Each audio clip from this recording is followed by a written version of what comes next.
All right. Hello, everyone. This is Ryan Moore joining you from Los Angeles. Today, we have an incredible forum for all of you.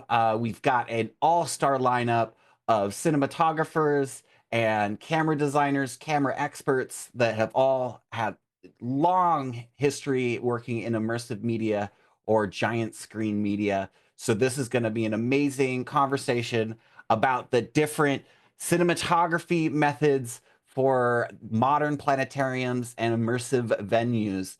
Today's conversation is going to be moderated and hosted by Ed. Ed, come on, join us. Good day, everyone. Hey, good to see everyone out there.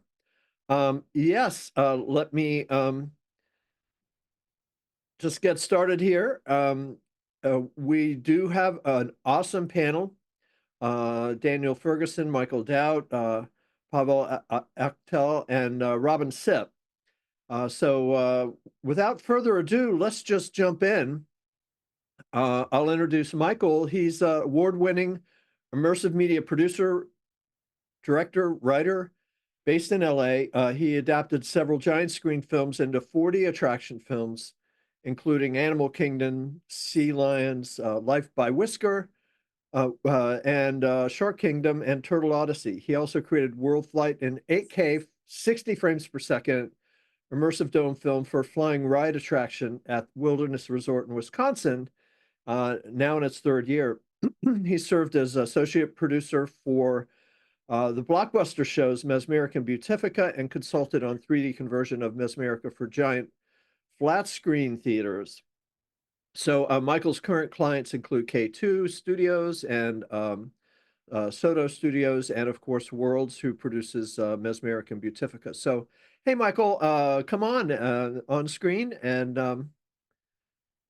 Hey guys, good to be here. How you doing, Ed? yeah, rock and roll, man.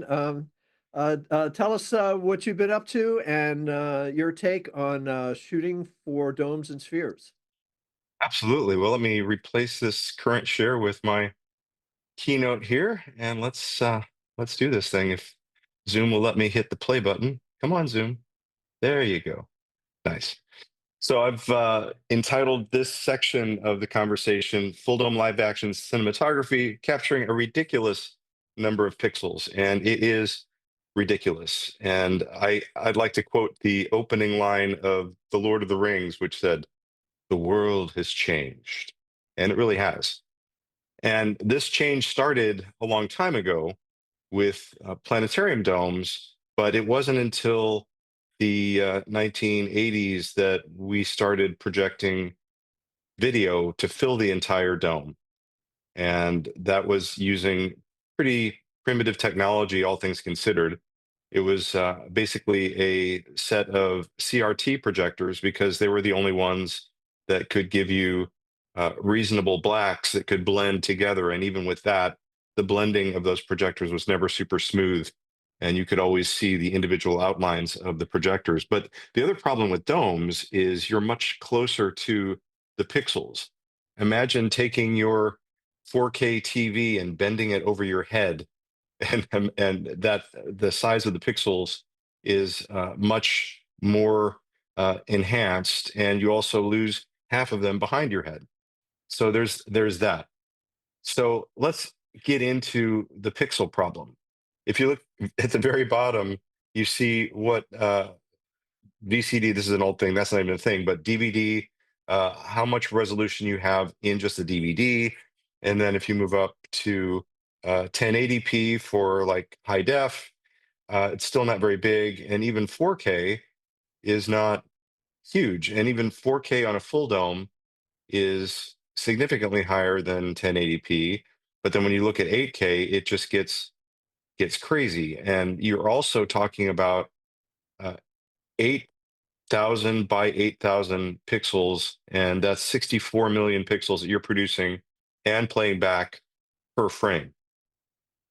This is the what's known as the sacred master. The first, as far as I know, the first effort to get live action on a dome was done through IMAX, and that was using 15 perf 70 millimeter film. And the resolution of that film is somewhere between 18K and 20K, somewhere in that neighborhood. Somebody else can correct me on that. But typically, what would happen is the film would be projected onto the dome with a fisheye lens. And that sort of curved image you're seeing around this is a representation of what of that image actually falls on the dome. And in an IMAX dome, even though the dome itself is 180 degrees by 360, sometimes it's 165 by 360, the image is 180 degrees wide by about 135 degrees high. So it's not a full dome. You're missing some stuff in the back. It ends up looking something like this on the dome. And this is a still from Daniel Ferguson's film, Jerusalem. And he's going to be up in a minute here and tell you more about domes and his journey in that space. But what we did in when I was at Evans and Sutherland, in the Fulldome world, a lot of, well, actually all of the content, save one film that was done in 35, was created in computer graphics. So it was simple-ish to create whatever resolution you needed, as long as you had the patience to render out the frames. And back in the early days, it was 2K by 2K. This is an example of a digital warp that we created at ENS to do the work of the IMAX fisheye lens so that we could project live action onto a dome by scanning 1570 frames, then warping them and projecting them through a full dome system. We also created a second warp, which extended that coverage on the canvas even more so that the image was that much more immersive. And this leads into the project that I worked on a couple of years ago for Wilderness Resort. It's a project called World Flight, and that was for a flying theater. And this is a good illustration of what this looks like. If you've been to Disneyland or Walt Disney World at Epcot, you may have experienced Soarin' in California. There's two versions of it. There's Soarin' over California, which was the original, and then there's Soarin' around the world, which is what they created for Epcot, and they also run in Disneyland. They originally used IMAX film for this, but the wear and tear on the film made that very difficult, and they eventually updated the theater to a digital projection system. But you'll see that the dome is a stand-up dome, and the top is completely cut off. And so that matches very well with that truncated look that we were able to create with the warping. And so let me tell you a little bit about World Flight. What we wanted to do is take people to their dream destinations around the globe that were probably on their bucket list. Many of these places are places that people may never visit, but we wanted to give them an experience to be in those spaces. So this was intentionally not designed as a raucous, tumbling fly through where you're moving at breakneck speeds, because you'd miss those environments. So in the dome, it's quite an amazing experience, and the clip you'll see may feel a little bit slow, but that was by design. Getting into this, we wanted to have 8K resolution to match the native resolution of the theater. We also were using a truncated fisheye, as I said, and we wanted to shoot the project at 60 frames per second to create more temporal resolution rather than just pixel detail. And that presented its own challenge, but it also created a sense of hyperrealism where the audience really felt like they were in these spaces. To shoot this, we used small drones. We used the Inspire 2. We also used an FPV drone in a few scenes. We used heavy lift drones with red cameras, and we used a gyro helicopter mount with a red camera as well. And we selected a flat lens rather than a fisheye that had a field of view that would warp optimally. There'd be enough space on the side, but it wasn't, the distortion would be added later rather than in the film itself, which gave us some options. So here's a quick sample of the film.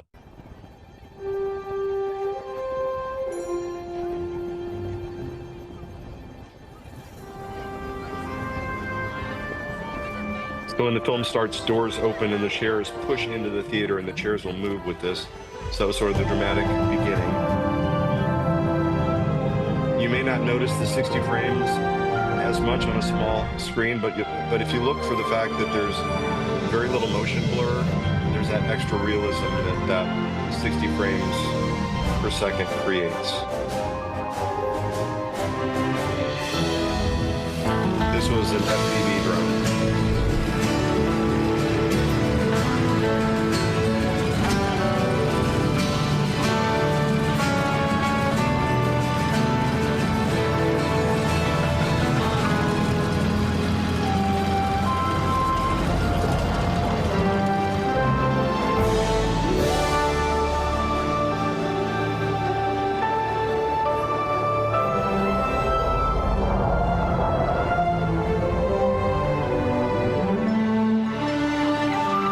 The other thing that's interesting is the horizon is higher than I normally see because of the fact that the audience is in the center of the screen rather than down near the bottom.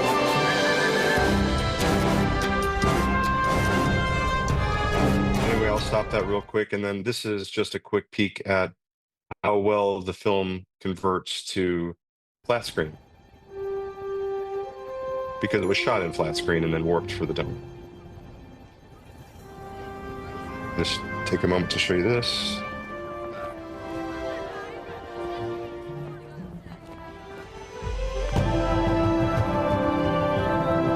You should get a better idea of how well the 60 frames responds here, since it's a little bit closer.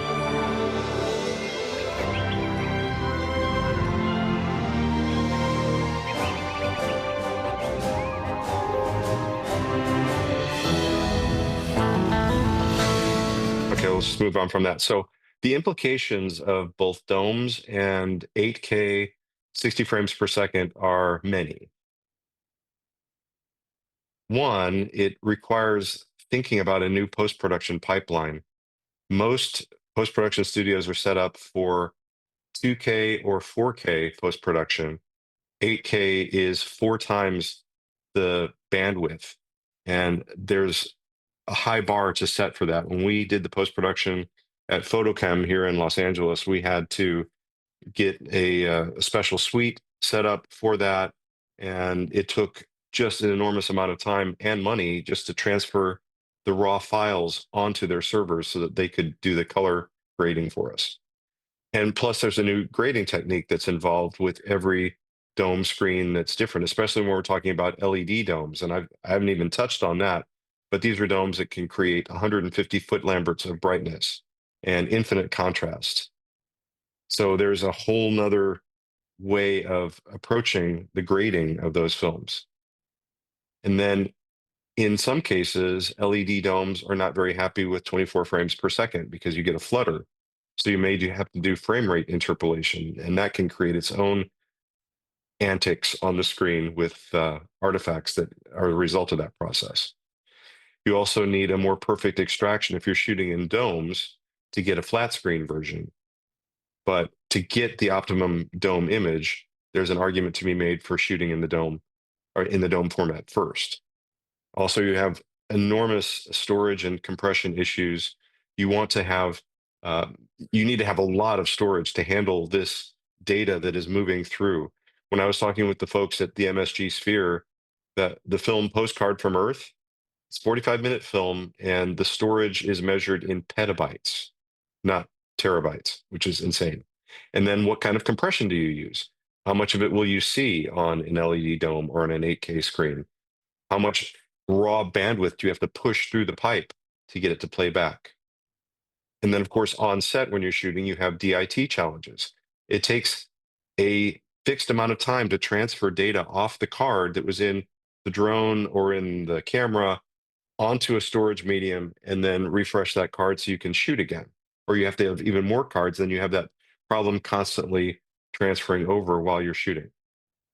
So I'd like to propose a new approach just to throw this softball out there for the rest of the team. As we enter into this new era of high resolution, high brightness domes, I believe that we need to produce for the dome first and create the highest quality master and then extract that back for other formats in transmedia. That's my opening volley. So back to you, Ed.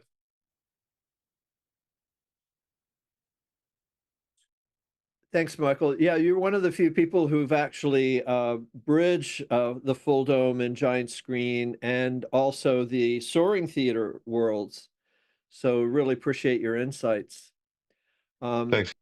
Yes, indeed. Okay. Well, next up, we have a storyteller using these technologies to take us on journeys and tell compelling stories.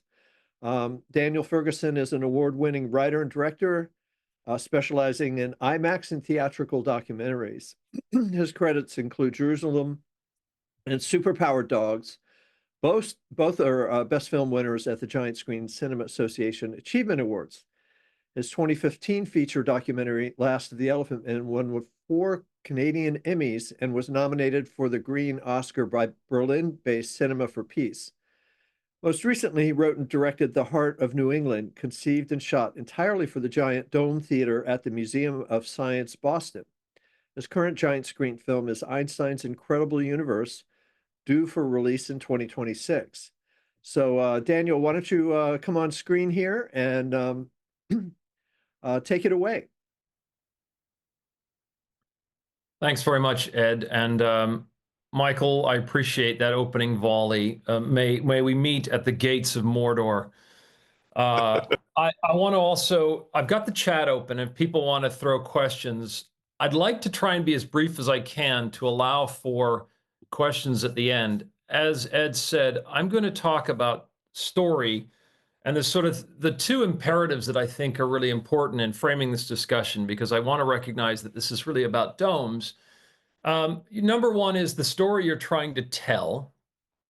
So I'm not a cinematographer, but I work generally with Reed Smoot, ASC. I've worked with many other cinematographers who've done all kinds of incredible things, depending on the application, whether it's underwater, whether it's special macro photography, and so forth. But the story you're trying to tell is key, and that decides everything else. It decides the acquisition, it decides the post pipeline. But the other factor that's written here is what's the market imperative? So where is the film going to be displayed? That's really, the key. And when we were having this pre-discussion, Robin actually said, well, and Michael too, let's all just produce for the dome. And I love that idea. That's why The Heart of the New England was interesting for me, because I've always, and I once gave a talk on this at GSCA, can we produce a satisfying result for both the flat screen and the dome? And it's not just that simple anymore, because it used to be that you shot on film with the tools available, and whether it's rectilinear and fisheye, and you did your best, and there was a very straightforward pipeline. Now, obviously, we're trying to deliver for every possible format. Everyone's talking even about releasing on streaming. So creating, 16:9 widescreen, 190. I can tell you that on Superpower Dogs, for example, we had at least 10, if not 12, deliverables, and I sort of oversaw each one of them. And so the what we've often said about the dome is that in the giant screen world, traditional, not including the Fulldome or any other Cosmosphere or anything like that, that the domes sort of represent about 1/3 of the marketplace, but somewhere between 40 and 50% of the box office. And those numbers have to be verified. Tammy and Mike, I don't know if you have, for example, recent figures, but it just says to the filmmaker who's trying to do something for a broad audience, ignore the domes at your peril. That's really what that says. And so I like Michael's opening salvo, and I'd like to explore this idea. And I want to talk about the case study of The Heart of New England, which is an easy one because it's dome only. This was a film that was commissioned and paid for by the Museum of Science, Boston. And so what we did with that is that it's much easier than filming, say, Superpower Dogs Jerusalem generally, or Einstein, that'll have to be released in all formats. It'll have to please 3D markets. It'll have to work in all kinds of formats. So I've experimented with all kinds of techniques. We're generally shooting with wide angles. Someone asked in the chat, wide versus rectilinear.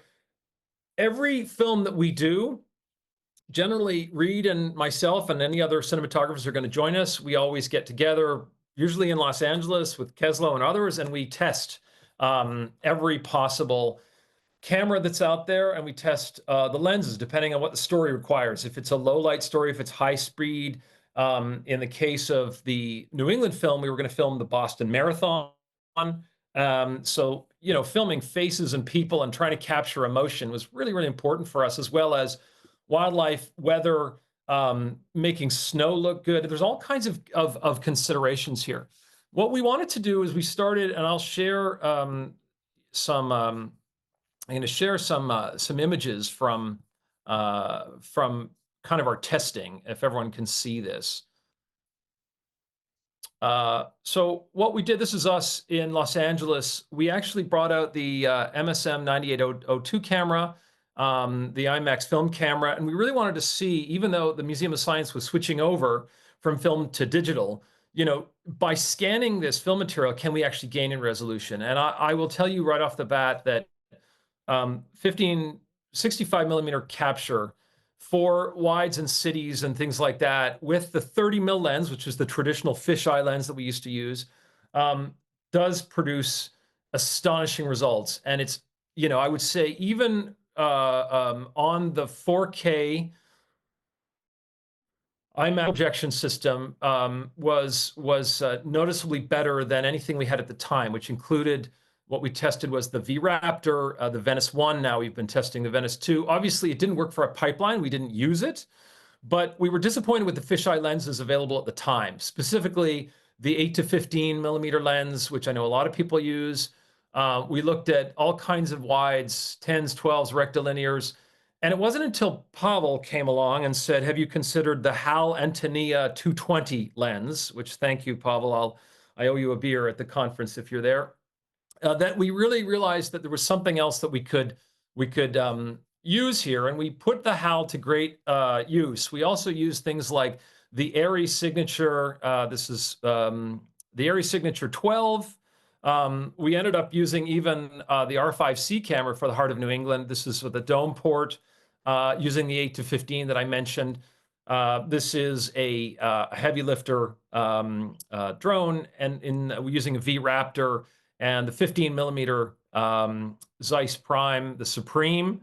So, we used helicopters, we used drones, we used for inclement weather, we had rain spinners, and so people would say, why don't you just use a fisheye for everything? Well, it doesn't always work for everything. Sometimes you need a matte box. Sometimes you really want to be controlling the light. And so there are so many considerations where I wish it were as simple as, let's just shoot for the dome first. And that's one thing. But then the question is, are you trying to capture verite? How much control do you have? Do you have one take at it? What's the best tool for the trade? This is a vehicle, an electric vehicle we built for the marathon. We had a Steadicam operator hanging off the back, shooting with a zoom lens, actually a 1530 compact prime, a Zeiss lens. So I wanted to use zooms for the marathon to be able to go in and capture emotion, something that you can't repeat. So whether you're shooting wildlife, this is us shooting about 20 miles or so off the coast of Portland, getting a lighthouse shot with a heavy lift drone. So we tested the Inspire camera, for example. The 2 wasn't, it didn't work for us. Ultimately, we didn't think it was ready. I'd say the Inspire 3 is, but it lacks depth in the image. For me, it's a compromise, but filmmaking is a compromise. It's made up of what's the best compromise that you're going to make for the format, the audience, for the market, and for the story, ultimately. So all those imperatives have to be taken into consideration. This is us at the finish line, the Boston Marathon. And then I've got a couple of frame grabs from the film itself. So this is with the HAL 220 lens on the bow of a boat. You'll see everything's quite low in the horizon. It was wonderful to be able to do this. In the DI process, we ended up doing about 60 or 70 sky extensions for the rectilinear material, and sky extensions have come leaps and bounds. The use of AI and other tools has helped us to extend very complicated skies, including water droplets, animation, even ceilings like architecture. So I think that that's an incredible feature of being able to consider best tools for the trade. This is helicopter material shot on the Venice 2. And using I should say, this is the 19 to 45 Primista lens.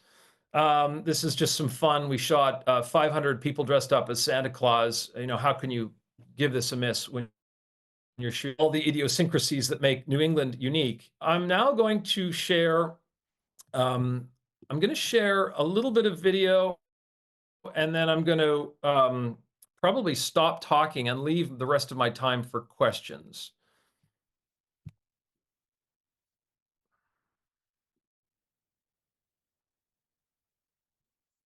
All right, everyone see the video up? Thumbs up, here we go.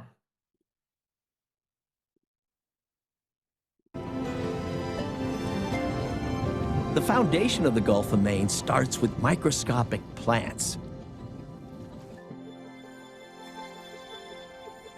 In a single teaspoon of seawater here, you'll find hundreds, if not thousands, of these tiny phytoplankton. And these plants draw the little tiny animals that feed on them, the zooplankton.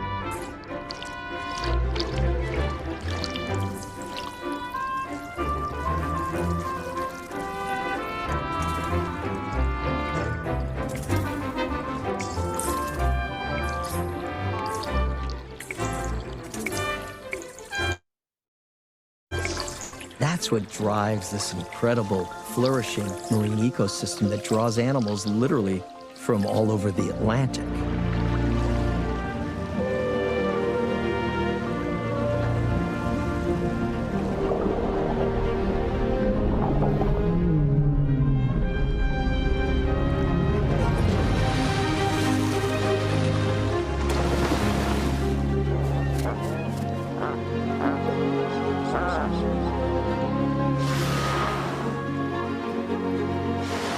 The Gulf of Maine is a system that we've hurt, and in many ways we've broken parts of it. We nearly destroyed local whale populations, and we decimated codfish to the point of collapse.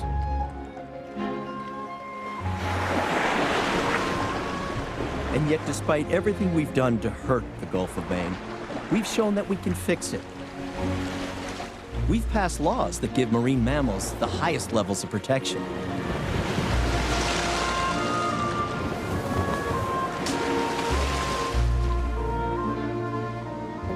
So when I see seals come back, and I see white sharks come back, to me, it's a sign of an ecosystem that's starting to heal.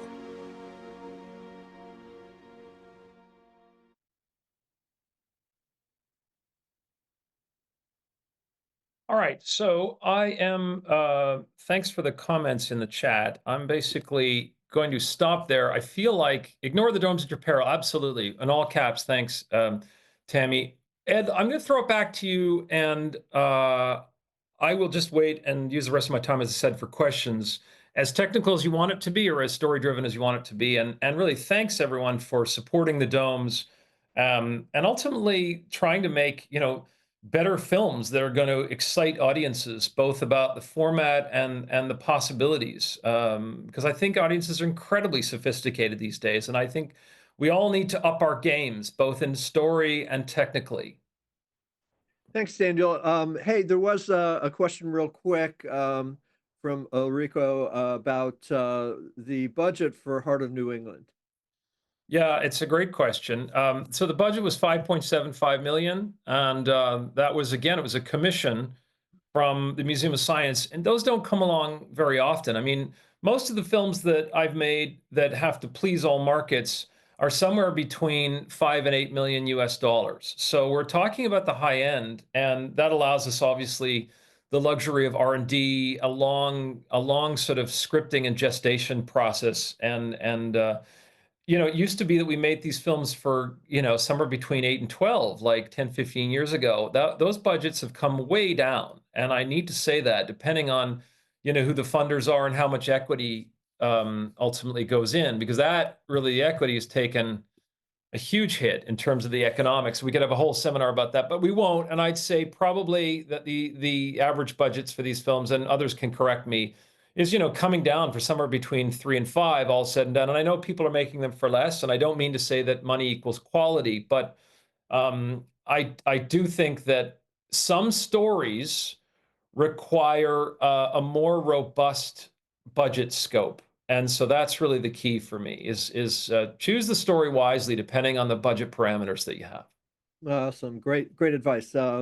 Thanks so much, Daniel. You're doing great work there. Very impressive. Next up, we have Pawel Akhtel.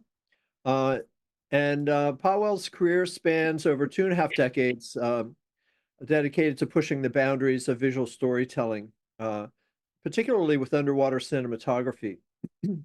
His team leverages cutting-edge techniques in IMAX and giant screen productions to create immersive experiences that captivate audiences worldwide. His contributions to the field are recognized by industry leaders. He has multiple accolades for technical innovation and cinematography excellence. He is on the Giant Screen Cinema Association's Technical Committee and the Australian Cinematographers Society. And he also has a camera that hopefully he'll talk a little about as well. So Pawel, why don't you come on screen and you can drop off there, Daniel. And whoops, sorry about that. Robin's up next. And take it away, Pawel. Thank you. Hello, everyone. Thank you for having me here. I'm currently in wet and cold London at BSC Expo. So forgive me the background and background noise, but I'll try to get the best out of it. So yeah, I'm a cinematographer. I'm also a perfectionist. I'm also a very technically inclined person. I essentially say I cannot improve something unless I'm able to compare it, and I cannot compare it unless I'm able to quantify it. So everything, well, most of the things that I do, I try to sort of apply a bit more strict scientific approach to it, and that allows me to sort of know where I am with the progress or not. So Michael gave us a pretty good background of the industry, which I sort of want to also touch a little bit, because back 50, 60 years ago, IMAX set the bar really, really high. That was with 15/70 millimeter film. That was 10 times better than anything else out there. And that was very successful. Audiences loved it, and that bar is still there. In the last sort of 2 decades, we experienced in the industry a race to the bottom, where we had 2K, 4K, and obviously that didn't work very well in immersive cinema like Dome. So the industry suffered in a way in terms of the attendances, in terms of the box revenues, and so on. Fast forward to today, we have a new opportunity, and that is the LED screens that, we have the Sphere that sort of started the whole revival process, if you like. We have Cosm, we have many other vendors that currently are catching on those canvas. But the production workflows that we had for last 20 years are not quite there to actually satisfy this canvas. As Michael said, it's at least 8K, sometimes 12K, up to 16K, HDR and HFR, and that causes a fair bit of dilemma. So the options are quite limited. You can shoot it on big sky camera, which is not commercially available. You can shoot on multi-camera arrays, which is cumbersome, costly, and causes several technical challenges. So back 5-6 years ago, I felt that there was a need for a camera, digital cinema camera, that would be specifically designed for this industry, specifically designed for giant screen. And indeed, we produced 5 years ago a camera which is called 9x7 that can deliver up to 18K resolutions, actually resolved on a screen and measured. So it's a lot of data. The camera records uncompressed linear raw, but it's not as scary as we think. I've been shooting with 9x7 for past 5 years. It's very manageable. We can the camera has been used on VFX productions for Hollywood studios, for virtual productions, for flying theaters, for IMAX films. We can deliver dailies pretty much 10 minutes after the shoot. We can deliver deliverables through the post-production within a couple of hours. So it's very manageable in terms of the time, in terms of storage, and much more so than multi-camera arrays. There was some talk about underwater, and that's also something I wanted to expand on. So underwater is not just about the camera. It's the main limitation underwater is the optics. The traditional optics with a dome or flat port are pretty much maxing out at about high definition quality. And that's got nothing to do with lenses. It's got nothing to do with the camera. It's just how physics works. In a dome port submerged in water, or flat port submerged in water. So, so that's obviously a very limiting factor. For the past 10 years, I've been filming with submersible lenses. Those are the Nikonos lenses that are 40 years old, but we sort of revived them in a way that modify the optics and make sure that they work with digital cameras. We managed to get up to about 6 to 8Ks equivalent with the lenses that we supplied for Avatar, The Way of Water. And that was pretty much out there, because not many terrestrial lenses can go that far. What happened in the past couple of years, we managed actually to push that boundary much further. We can actually now resolve 16K underwater with submersible lenses. That's unheard of. That's extremely difficult to achieve on land. Underwater, it's rocket science. Yeah, those wet lenses, even though they might be 40 years old, we can actually modify them and adapt to those incredibly high levels of sharpness of digital cameras. So I would like to also mention a little bit about realities of filming 8K and above. Well, camera is just one component, and that's usually not the weakest link. That's usually the strongest link.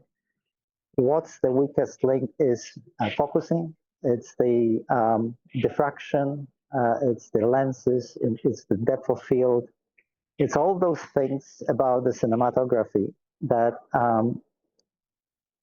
are just as important as the actual photo sites and sensors. So in terms of focusing, we found that most cameras on the market do not have the focusing tools that would allow us to focus to that precision. They can focus up to 4K delivery. Some of them can focus up to 8K delivery. None of them can focus for 12K, 18K, 16K delivery.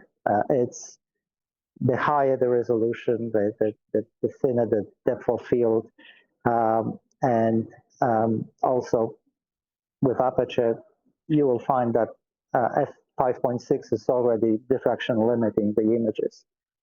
And when we open the aperture up, the depth of field is even lower. So usually we operate with a very thin range of the aperture of the focus of all the settings, not because of the camera, but because of the physics of light. Daniel mentioned lenses. Indeed, there is a very, very small pool of lenses that go that far. We have signature primes from ARRI. They're usually quite consistent, and they are rectilinear lenses. They're very good lenses. There are selected Sigma lenses that go that far, but they're not very wide lenses. There's Antania lens that Daniel mentioned, and which is pretty much workhorse for me.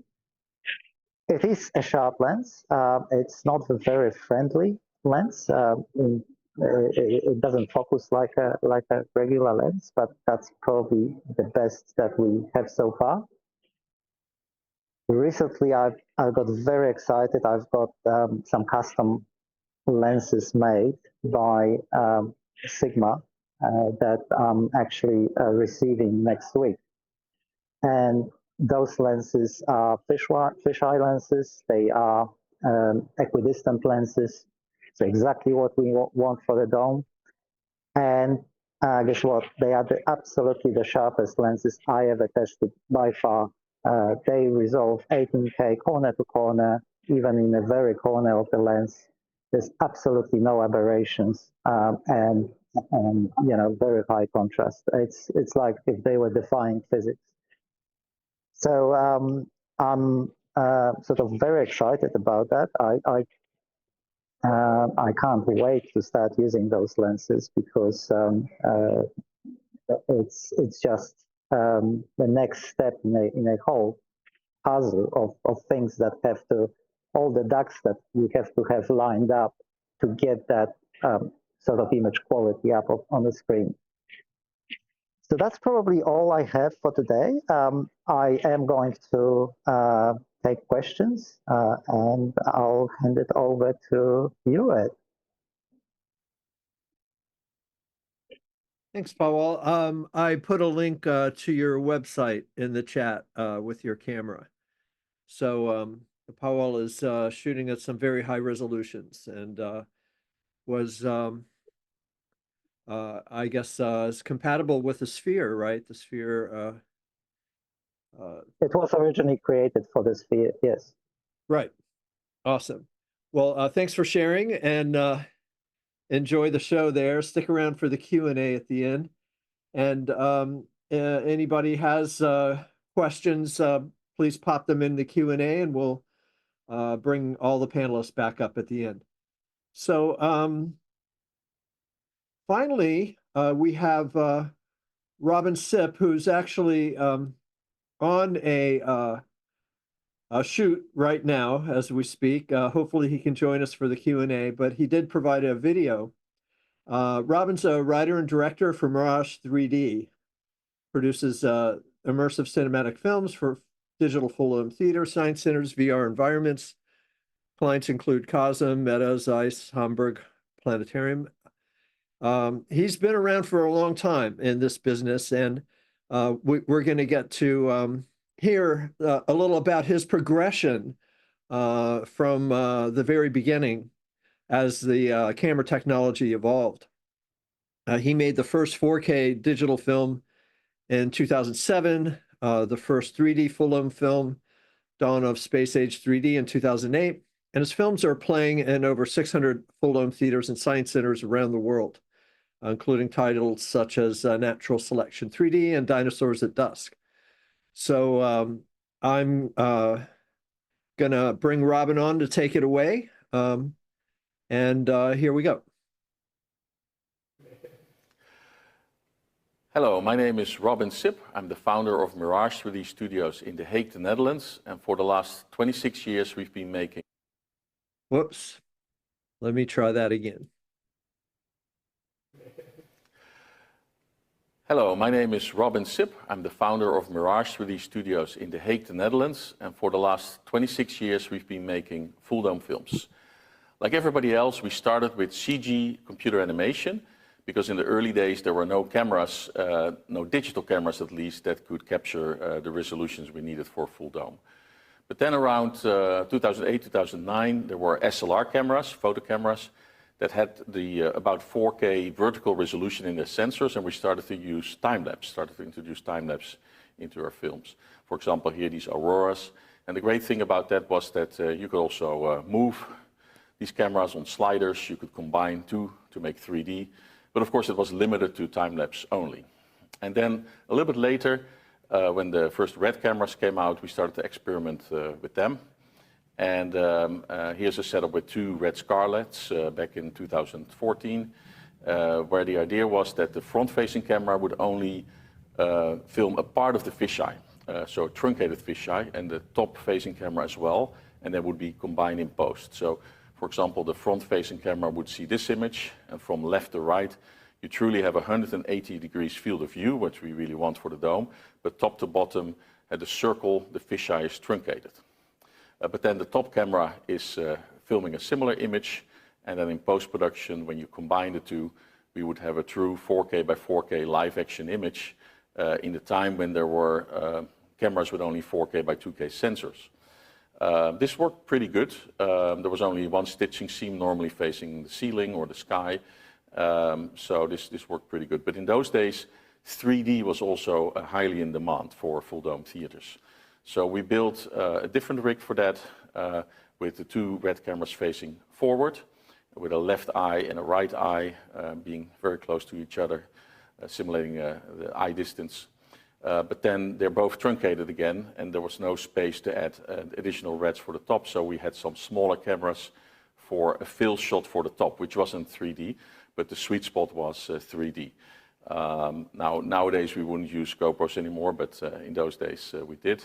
So for example, here at a frozen waterfall in Norway, two cameras are facing forward.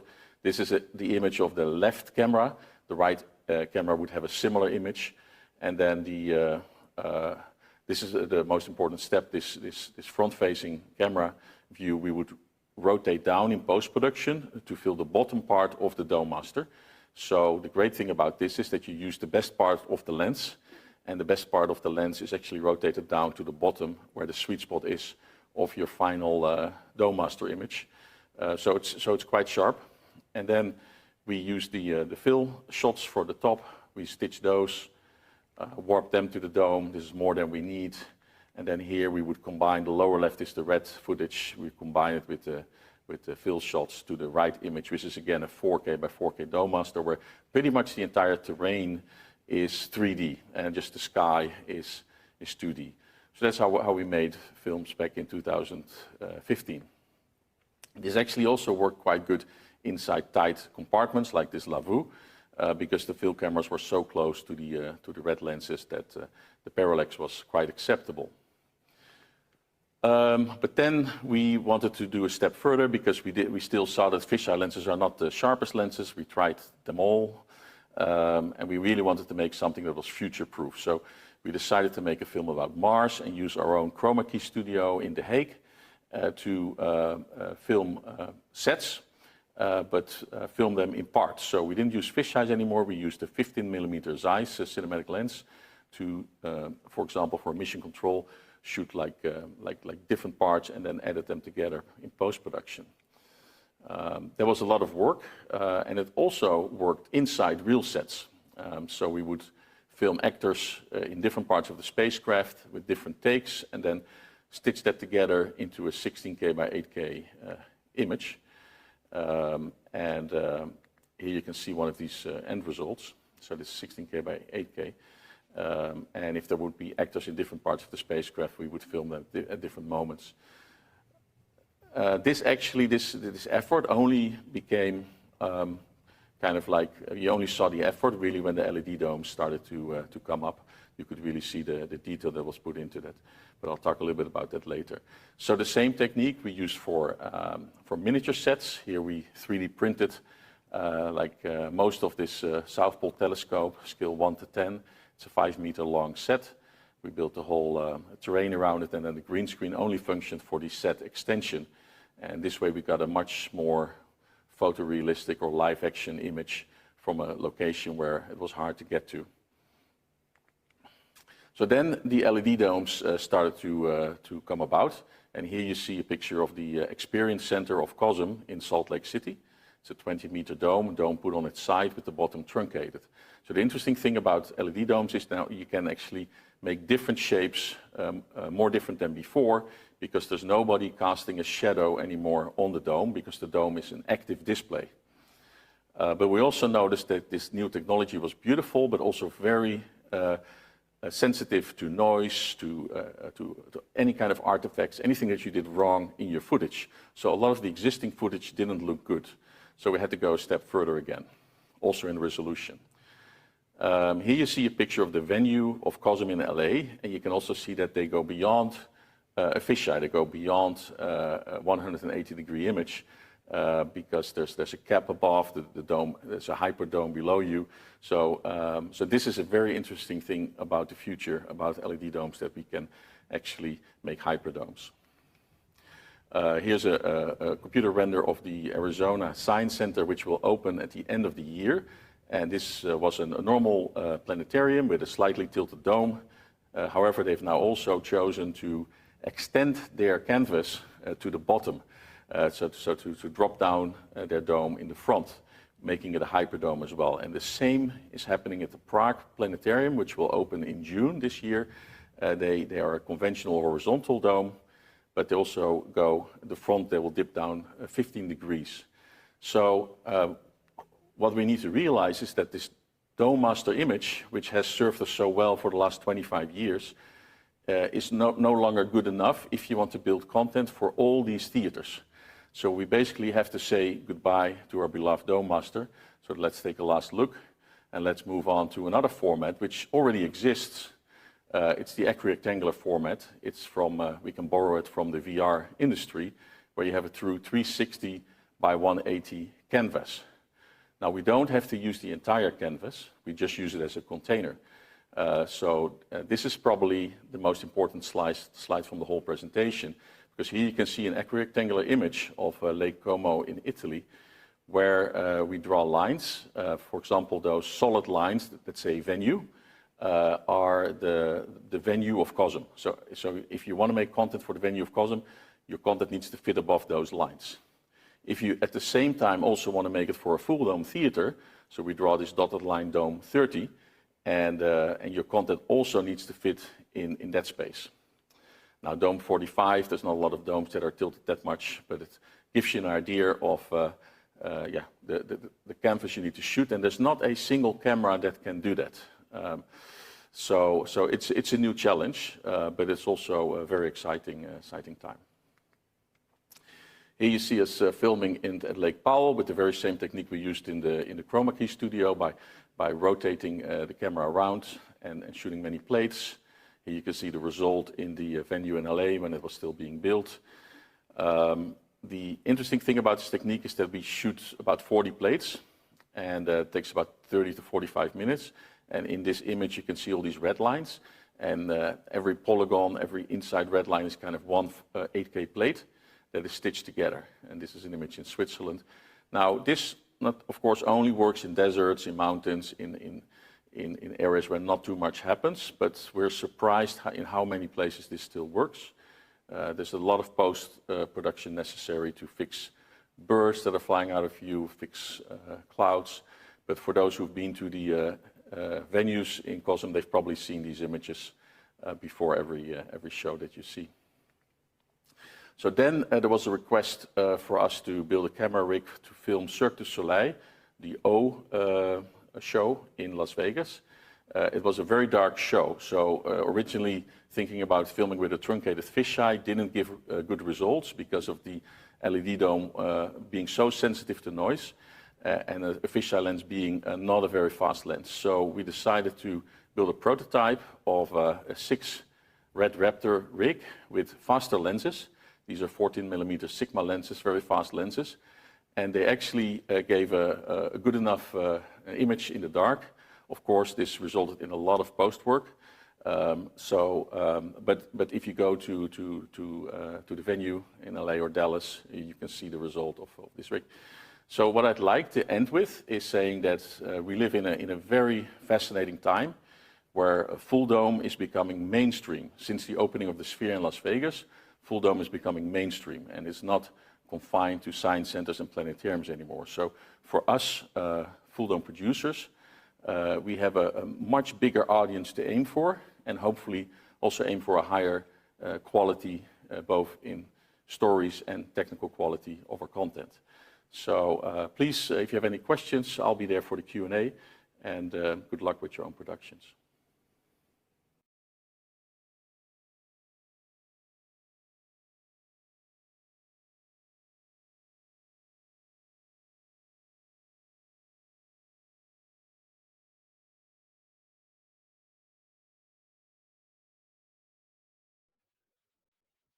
All right. Thank you so much, Ed, and our presenters. Let's get Ed back up here. And we've got a lot of questions in the Q&A. Ed, do you want to go ahead and start going through them? And let's go ahead and get the rest of all of our panelists back on screen. Yeah, awesome. Good to see everyone.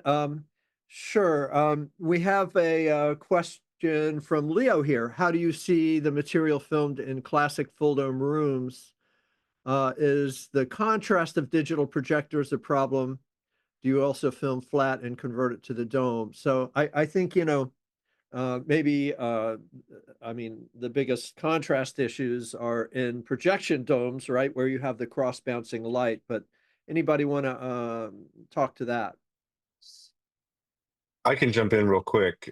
Basically, like Ed said, with projection in a dome, the problem is the fact that everything reflects all around the surface. So any bright light in the back will pollute and drop the contrast in the front. The best you can get in a projection dome is about 10-to-1 contrast. And most people think that's horrific, and it kind of is. So that's one of the things that we've battled for years, which is why often you have like a grad in the back of the dome so that you're minimizing the light that bounces forward. You also have the phenomenon that's opposite of a Hollywood cinema, where in Hollywood you want a silver screen for maximum brightness for 3D. In a dome, you want that dome surface to be as dark as possible to minimize that cross reflection. So it's kind of a zero-sum game. You're throwing all of this light as much as possible into the dome, and then you're taking it away so it doesn't bounce. That's why LEDs are so much better, because those issues don't exist. The LED panels, when they're black, are off. So there's nothing to bounce, and you don't have that same contrast problem. I hope that helps. And I think we should add that the 10-to-1 contrast is with a checkerboard of black and white squares. And you can improve that by making the dome darker and darker. There's one theater we designed for Paul Allen that we used 13% reflectance screen. And that's about as dark as you really want to get. Charcoal, you know, but the primary reflection, of course, is attenuated all the way down to 13% of the actual light hitting the screen.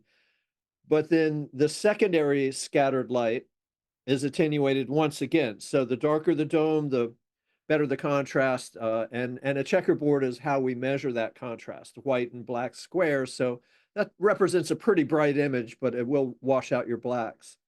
And Want to welcome Robin. I'm glad you could join us. We're just starting Q&A, Robin. So great presentation. Yay. Leo asks, how do you see the material filmed in classic Fulldome rooms? I think that's done. Leon asks, what are the key narrative differences between a Fulldome production and a traditional or even VR content? How do you see the future of Dome content in relation to other immersive technologies like VR and AR?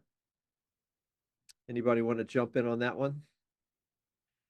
And I'd actually be happy to comment on that myself, because we say the Dome is like a tour bus through VR, right? You don't have hand-eye interactivity with what's happening around you. You don't have an avatar presence that you embody in the virtual environment, but you jump into the tour bus and a navigator or whoever, voiceover sometimes, or an actual person can say, "Come on with me and let's go journey." And so it is more of a visceral experience, very immersive because it's filling your peripheral vision. Of course, you can't look down, which you can do in VR. But anyway, any other comments on that?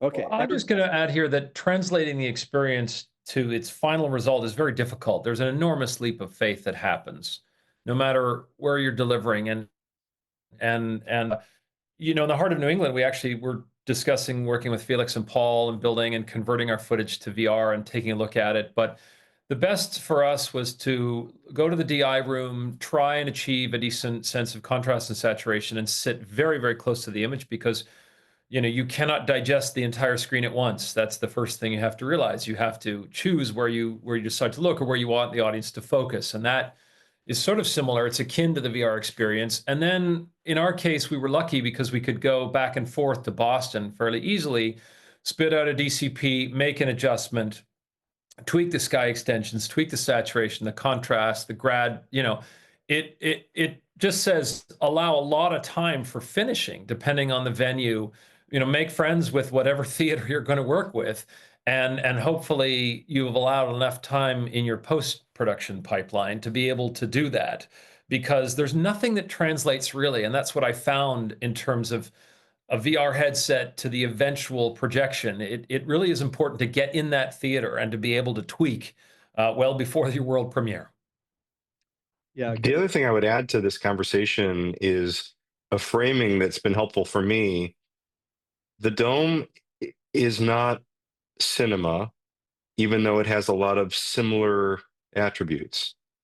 It's also not theater, although there's a lot of attributes that cross over. It's not a guided tour, but there's elements of that. So it's kind of its own unique thing that pulls elements from other disciplines, and understanding how to use that space most effectively is really the key to unlocking how a narrative film can happen in that space. And the way I simply describe it is, picture cinema as you looking through a window and seeing something. In fact, you're looking through a window and you're seeing a beautiful dinner spread out and a family eating that, and you can almost smell it, but you can't get in there. In the Dome, you're in the room with that dinner. You're part of that experience, whether you want to be in that room or not. And that is the difference in terms of the whole optic of how the audience is experiencing those moments in the Dome, as opposed to just having a safe space to watch through a window. That is one of the starting points to unlocking how you can tell a story. And you also have to transition carefully how you get from one place to the next. Because just like in a theater, you can't have the audience jump up from their seat and go over here and over there like editing does in a traditional film. So there's a whole mindset shift that there's an opportunity for us to all explore as filmmakers. Yeah, very, very well said. I know we like to say that when you do a cut in spherical Fulldome, you got to give people time to build a cognitive map of the new environment you've just teleported them into. Yeah, I would like to add that the storytelling might not have to be very different. It's the cinematography that's very different, and that's mainly because classic film, like this language, had to be developed because of the limitations of it. You know, of the letterbox and the resolution. And this is what we're doing is closer to a real life experience. The storytelling could be very similar, but the way we cut, you know, I mean, we don't do close-ups, and you know, everything with this new technology is in close-up. At the same time, it's wide, just like in real life. You know, when somebody walks into the room in a movie, you then have to cut to a close-up. We don't have to do this anymore. So it's more the film language that's changing, becoming a bit more simple, like real life. But the storytelling might be very similar. Yeah, we say when you do a close up of someone on a dome, their face becomes 40 feet tall and you know, just scare the heck out of everyone. I think there was the what was it? The Rolling Stones IMAX film. They said Mick Jagger's lips were 20 feet tall or something. Yeah. Okay, let's move on. Dominic, hey Dominic, says, how many degrees are those custom Sigma lenses, Powell, that you're getting? What's the field of view? 170 degrees diagonal on a full frame. Right, so it's somewhat truncated fisheye circle. Yep. Yeah. Yep. And, So not quite they're not quite going to replace Antenna lens. That's 220, and right, it's yeah, it's bit narrower field of view. But having said that, it is going to work on most of the shots, but not all of the shots. right. And doesn't Antenna, don't they also have like a 250? Yes, they do, but that's for a smaller image size. Yeah. Smaller chip size, yeah. Mm-hmm. Yeah. And Phil also asked, are those custom Sigmas available to anyone or just you? Well, they are not available to everyone. They custom made for me. But send me an email. Yeah, there you go. And by the way, if anybody wants to share their contact info or website, just pop it in the chat. So Barbara asked, do you think that the standard film genres will ever find a home in the dome? What would be the challenges involved? I think we've covered some of this, but you know, I know some of the IMAX domes, for instance, they will run Hollywood films. Maybe not filling the whole dome, but what do you think about mainstream Hollywood filmmaking crossing over into the domes? Well, I'll just jump in real fast. Oh, Sorry. Sorry, Paul. I was too fast. The problem with domes and Hollywood films working together is the fact that the Hollywood films aren't adapting to the canvas of the dome. You have traditional cutting and you have close-ups and all the things. I remember we were in St. Louis for a demo for a planetarium conference, and we were going to be showing something in their digital IMAX theater, and they had some seats like with hazard tape around them. It's like, well, what happened? Did that seat break or something? It's like, oh no, we've been running Dunkirk in the dome, and people are throwing up. So that's the thing that has to be crossed. It's just like what Robin was saying. The whole technique of how you are staging things and shooting things for the dome needs to change. And if that does, then I think the sky's the limit. I mean, imagine a space battle from Star Wars across the dome. Who wouldn't love that? But you have to be able to tell the rest of the story. that's a good point. So in terms of the actual shots, absolutely, Michael, you just nail it. But there is more to it. I don't think this is going to happen anytime soon, if ever, from even simple technical point of view. I do a lot of work with Hollywood films, and we shoot VFX plates, we shoot for virtual production and so on. That from technical point of view, none of those crews are prepared to work with those resolutions. They do not understand lens choices. They do not understand how critical the focusing is. They do not understand the language. They do not understand they just not prepared for that, and the culture is so that it's not going to happen anytime soon. It's it's not just the way we cut. That Hollywood is likes to cut every 3 seconds or 1 second, right? And people get seasick or get neck injury. But it's from technical point of view, it's not happening anytime soon. They're just not prepared to and don't have equipment and skill to work with those resolution.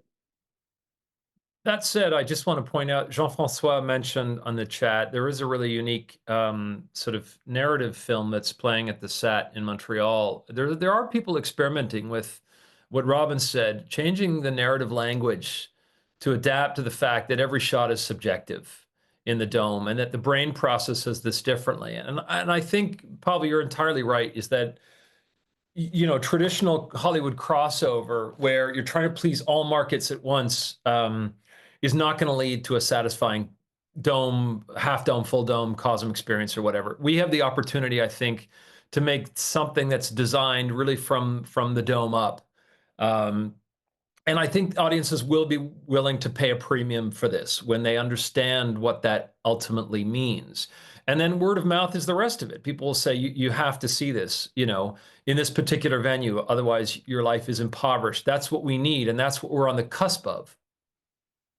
Yeah, that's great. And I will say that, shooting planar and then mapping to a dome can work really great for panoramic scenes and scenery and this sort of thing.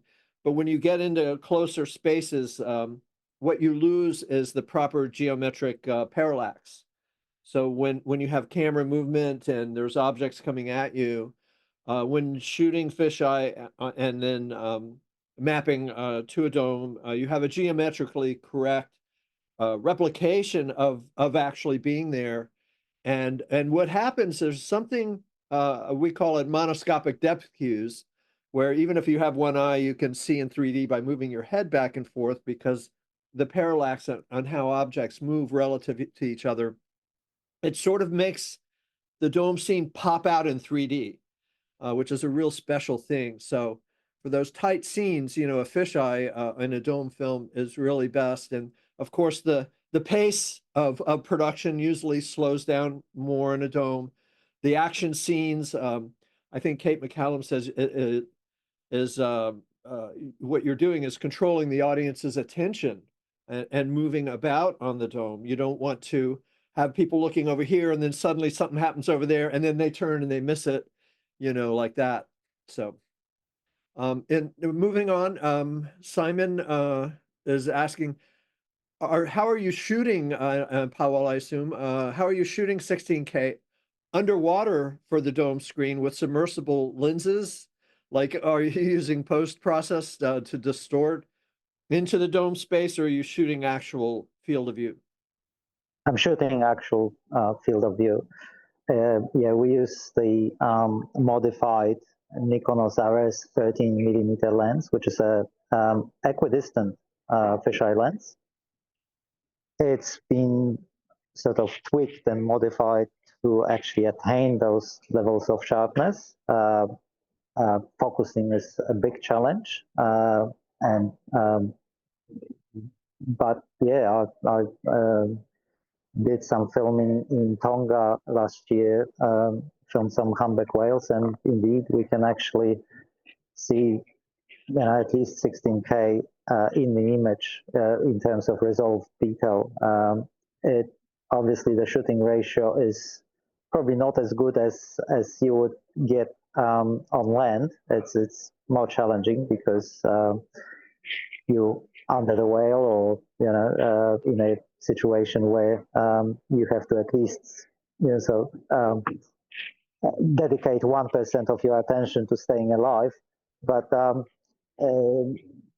it is possible, and it is possible to get that sort of sharpness underwater. Oh, that's great. What about lighting, Pavel? There was a question about lighting. I think that should be addressed because it's pretty critical as far as lighting underwater. Do you want to just speak to this really Right. quickly? Yeah, you get Uh, down very deep. There's no color, there's no light. Yeah. with 9x7 camera, we have heaps and heaps of light. It's a camera that stands out not just against the top cinema cameras. It's we can make. It's got 11 native ISOs. I never ran out of light underwater. It's same with color. We have specialized filters and so on. So yeah, not a problem at all.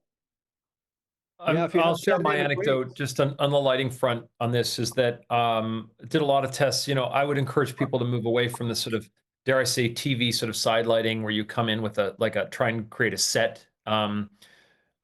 This is it's personal aesthetic, but I favor something that just substitutes for the sun. So a very, very bright key. We were dealing in New England. It's fine to shoot in. I'm not saying Tonga and the Bahamas or something, but visibility is very difficult. Lots of murky water, dark. The worst place to shoot really. And we eventually achieved something that was satisfactory by using. We had a lighting crew that would simulate the sun. At a fake distance. I mean, you get down there and you lose all color and depth. But if you bring, something we had sort of a three-pronged key light that just gave us a decent flood rather than getting too close, because then, it just looks like television and it's artificial and the texture's all wrong and the brain just doesn't buy it anymore. So that's just, I hope that helps for that particular question. Awesome, thanks. Next question from Mark Davidson. Hi, Mark. Who is excited about the new Metaphor camera? Any of the panelists that have had a chance to check that out? So I guess Meta is releasing a new camera. Nope. Well, that answers that question. Mark, you'll have to come on as a panelist in our next one and let us know what you think of it. Jean Francois asks, what about fiction, real capture movies? We are Prospin.io and we have a movie running in the SAT. Okay, yeah, this is Yeah, that's what I mentioned, right. and I'd recommend that everyone see it because I think it's really interesting, and and I would encourage it. Ultimately, I think the more experimentation we do with what the format can be, the better, because there's really thought and design into it. I think what you're hearing from all the panelists is just try and know what the platform is. All too often, people go out and they say, "Well, we're going to just release on all formats," but there's not much thinking about the architecture that goes into how to best tell the particular story. In this case, it's a fiction film. It's I believe it's 45 minutes, but it's a great.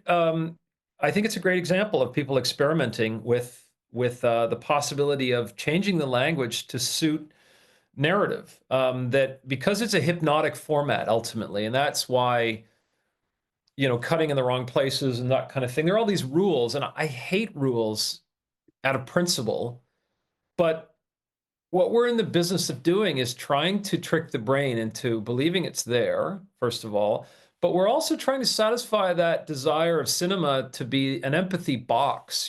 I do still feel the most interesting thing we can put on film is the human face. And now that doesn't mean literally a giant close-up. It just means that I think that we have the opportunity to take people to places in the universe, but also within the human sphere that they might not be accustomed to, and they can experience, life as another being or another person.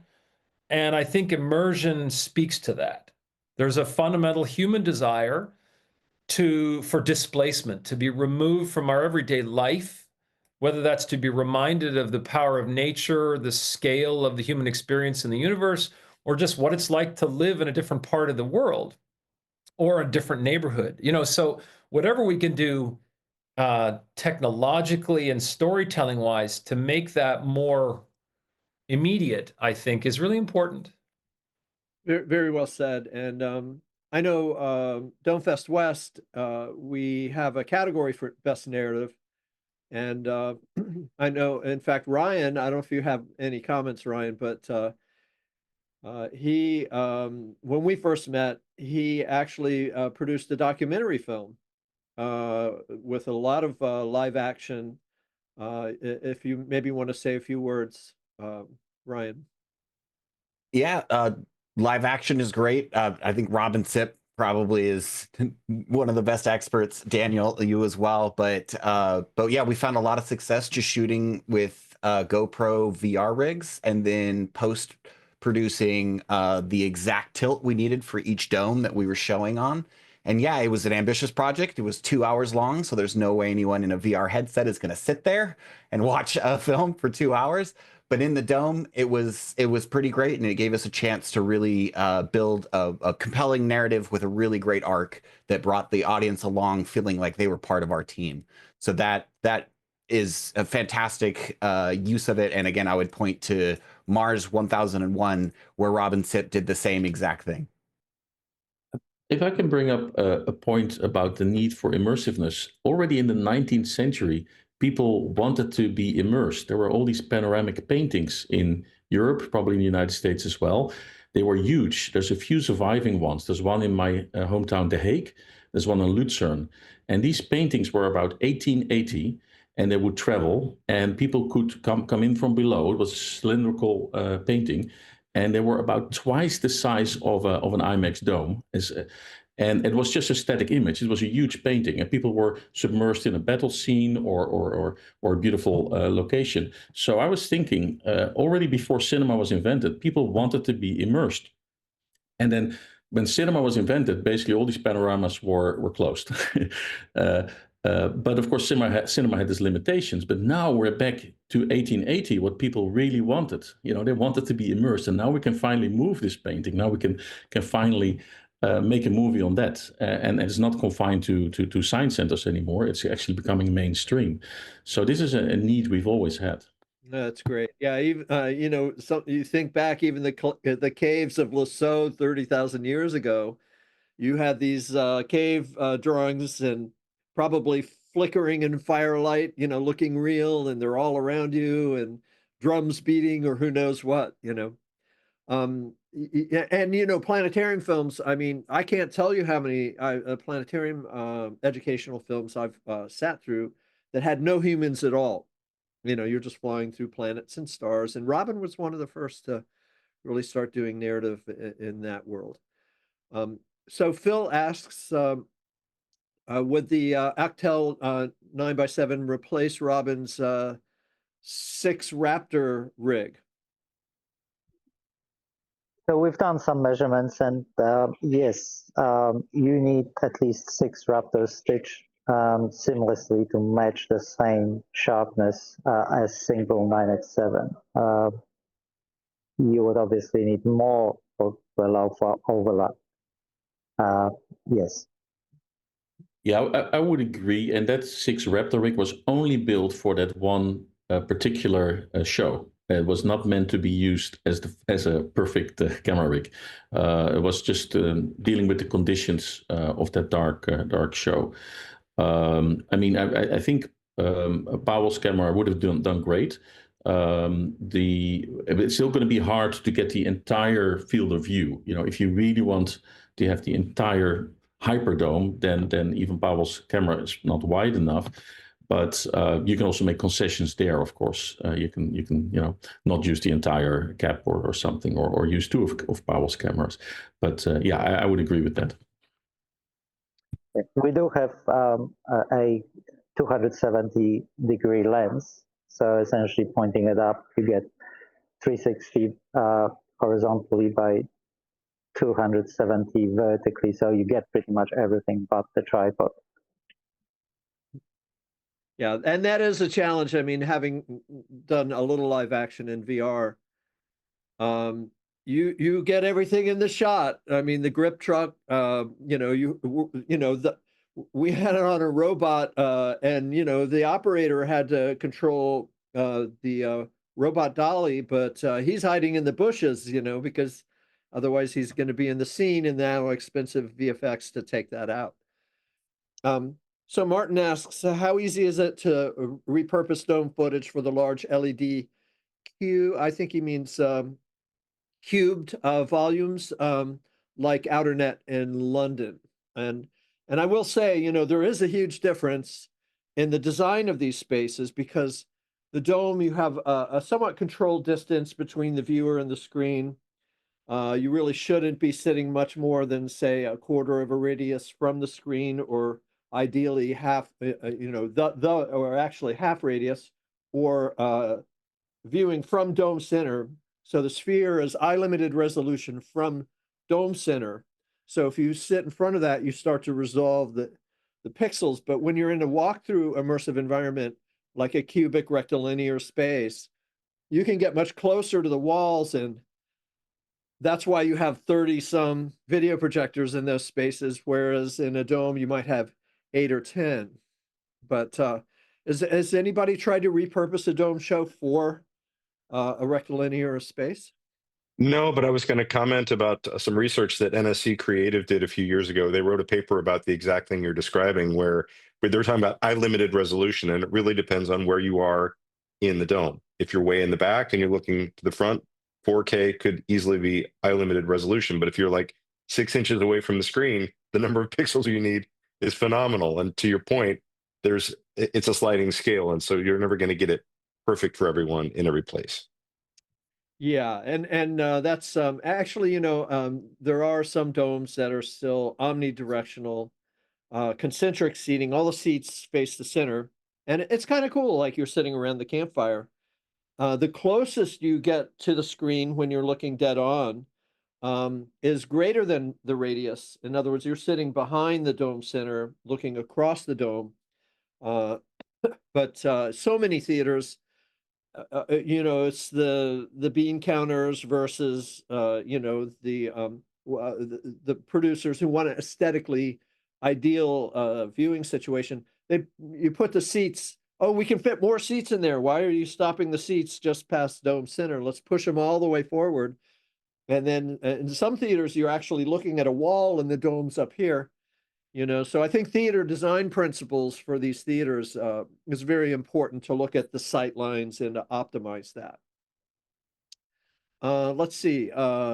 Tim asks, shoot for concentric first or stay in the sweet spot universe. Well, it sort of relates to what I was just saying, because, you know, and Michael, I know you've been involved in repurposing the Mesmerica, the world's films, Mhm. for both a concentric seating and unidirectional, where everyone's facing the same direction.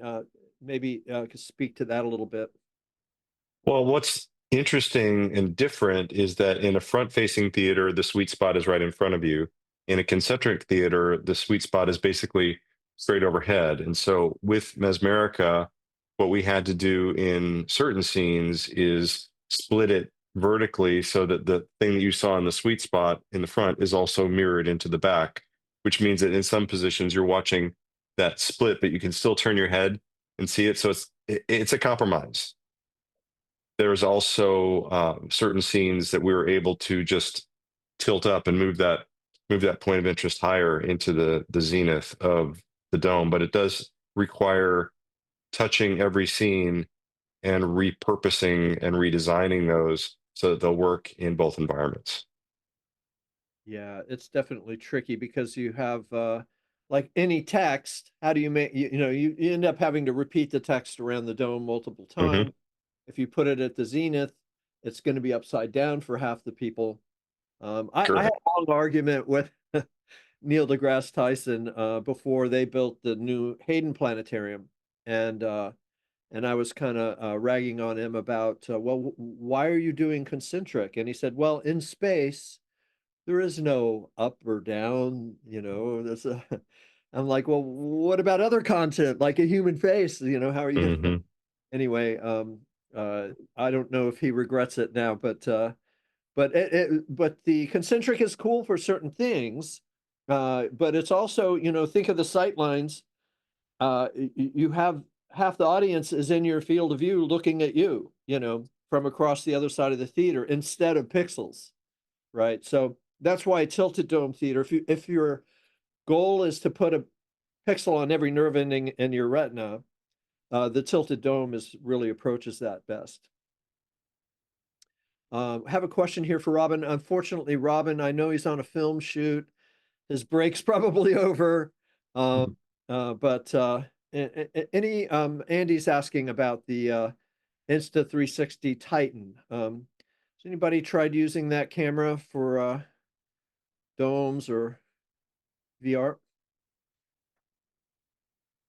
I mean, we tested a little bit of it when we shot the total solar eclipse. We had about 26 cameras placed across the path of totality in 17, and then we did something similar in 24, and so we did get a lot of 360 Insta stuff. I'm not necessarily convinced. It depends what it would be if it's something I could only get, but for the giant dome application and then unwarping, not yet is what I would say. The other point that I wanted to make is that I've been so happy with the HAL lens, Pavel. I mean, we acquired one from Japan, and I'm now experimenting with unwarping it for rectilinear, and with satisfying results. And actually, I love it so much that because my Einstein film is coming up, I think will be great for planetariums and full domes and so forth. I actually am favoring the dome first because the movie's about warped space-time. So the very nature of warping a fisheye lens in a rectilinear space actually, I think, serves the story. So it's all about what's the imperative, what's the dominant market, and then how do you give people an experience that they can't have otherwise? And I think that we're watering things down by trying to please all markets sometimes. So, it's important you have a dominant market and you can make the economics work, which is easier said than done. But I think that we've got to get people talking. And so something like the HAL, which is a sort of an extraordinary, single camera lens, and there are other arrays and whatever. When we did Superpower Dogs, we built an array to create doggy vision, for example. How does a dog see a world?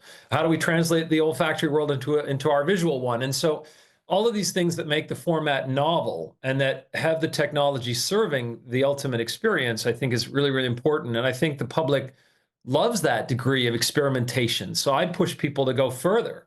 And sometimes we're a bit too dogmatic, forgive the pun, but in terms of what we try and think is suitable, that, dome language doesn't work on the flat. Well, I would challenge that to a degree. I think that in some cases there's unwarping, and there's some cases where the warp actually serves the story and allows people to see things in a novel way. That's great.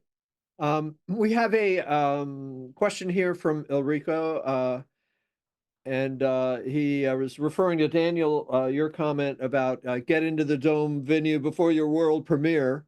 In other words, make sure you're viewing your film in an actual dome before you release it. But he's asking, has anyone used Apple Vision Pro for editing, in particular, high-res full dome projects? Because not everyone has access to a high-res, 18K pixel or whatever dome screen to do the editing in. The answer is yes. As I referred to before, the idea that VR could help you spot some problems and understand maybe what the editing rhythm might be. Yes, it's definitely useful, but I'm afraid that nothing takes the place of actually being in a theater. And each theater is different in terms of where the projector is, what the flow is, the raked angle. So it's impossible to please everyone, but I think just getting into a theater and reminding yourself of the context, let alone all of the reality checks that you're going to realize that you've gone too heavy on the grads or not enough on the saturation, or this scene needs extra contrast or whatever. I'm afraid to say I don't think there's anything, in my opinion, that replicates the experience of just bringing something into a theater, even if it's just a sequence that you're concerned about. Yeah. And I'll quote one of my mentors in the industry. He would always say, if it's not on the dome, it doesn't exist. And I think that's very true. Yeah, very good. Having done this myself, there's two things in the VR headsets that are limiting. with regards to emulating a dome. One is instantaneous wide field of view. You know, the headsets will tell you they have a 100-degree wide field of view. Well, that's diagonal. You know, horizontal field of view is maybe 80. And then the other thing is when you get into, so there could be things happening outside in your peripheral vision that would really make a difference to the experience of the show that you would miss in the headset. The other issue is that we talked about the cross bounce and the loss of contrast, especially with very bright images. Often you end up having to exaggerate the contrast in your Dome Master so that it looks better on the dome. But you can't really simulate that in a headset. So those are the two things you're going to miss in particular. Let's see. Barbara asks, what is the best way to use the back of a dome? In most cases, I've seen it filled with something neutral and, you know, just not to leave it blank. Anybody wants to comment on that peripheral image? Well, I would just say you need to make sure that you're not putting highlights back there, first of all. And if you have something interesting that you're filming and you can be underneath like a tree or something that will break up the sky so it's not just blank, or if you're inside a cave or an overhang, just think about your cinematography to be able to have something framing your shot that's interesting in the back to give you that peripheral context. You're not putting your important things in the back, but you're just extending the vista around the audience. Again, it depends on where you want the audience to look. So, you know, go ahead, put something up there. I mean, Jonathan Bird did this really in a beautiful way in his Caves film, which was, you know, sometimes you want the audience to look way, way up and direct them and bring them up through a sound cue, you know, much like VR does. But Michael's right, is that oftentimes we just want that because we want you focused on a particular sweet spot, wherever that is. We're going to favor a neutral or a very, very dark, you know, grad background. But again, I think it's wonderful to get people to. When we started the New England film, we actually did a Dome Film Festival before Boston removed their film projector, and we brought in all the old classics from the Science Museum of Minnesota. We brought in To the Limit, the McGilvery film that I think is an exquisite dome film on film.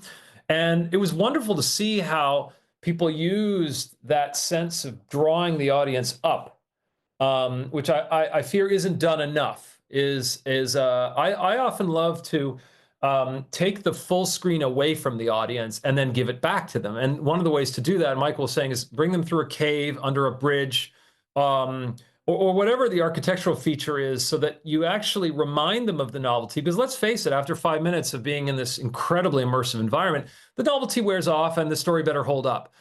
Generally, you know, there needs to be some other attraction. But I think sometimes by taking the experience away from the audience, even if it's in a sequence or two where you just reduce the scope of the screen to one particular area, and then boom, you give it back to them, can be exceptionally dramatic.